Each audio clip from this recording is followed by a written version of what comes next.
Your nervous system is not broken. It was built for a world that no longer exists. We live in the safest era humans have ever known.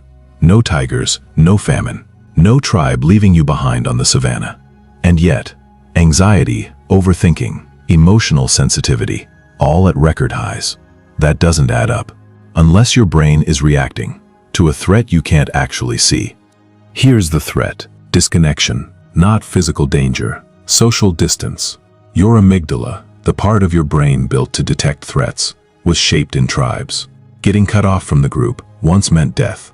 So when modern life quietly isolates you, working alone, texting instead of talking, watching other people's lives through a 5-inch screen, your brain reacts the same way it would have 50,000 years ago to being left outside the fire at night. It panics, quietly, constantly. You know that moment, when someone leaves you on read for 6 hours, and somehow by hour 2, you've already mentally written the breakup speech. That's not you being dramatic. That's your amygdala doing its ancient job, in a completely modern situation it was never trained for. It thinks the village is rejecting you. The village is actually just in a meeting. 2 systems make this worse. First, cortisol, your stress hormone, stays chronically high when you're isolated or overworked. Second, bad sleep weakens your prefrontal cortex, the rational, calm-down part of your brain, while your amygdala stays fully switched on. So, you lose the brakes, but keep the engine running.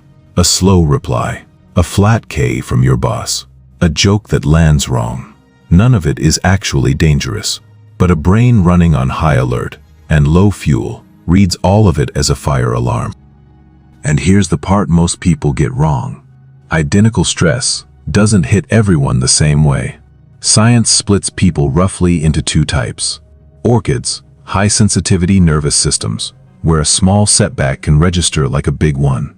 And dandelions, sturdier nervous systems that shrug off the same thing and move on by lunch. About 1 in 5 people are biologically wired as orchids.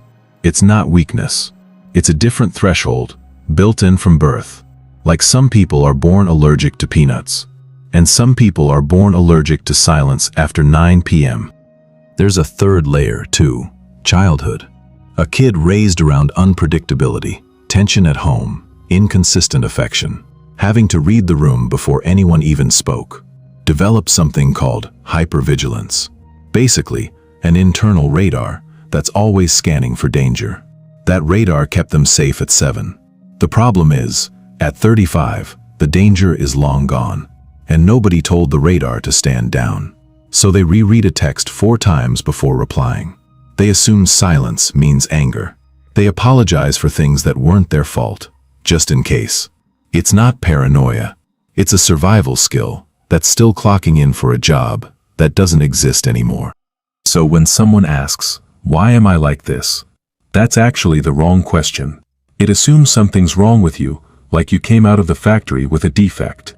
The better question is, what taught your nervous system the world wasn't safe?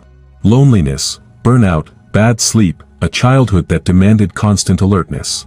None of that is a character flaw, it's an input. And the nice thing about inputs, unlike personality, is that they can actually change. 3 things measurably lower this.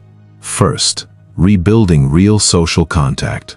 And real doesn't mean a group chat where everyone reacts with a thumbs up and nobody actually talks.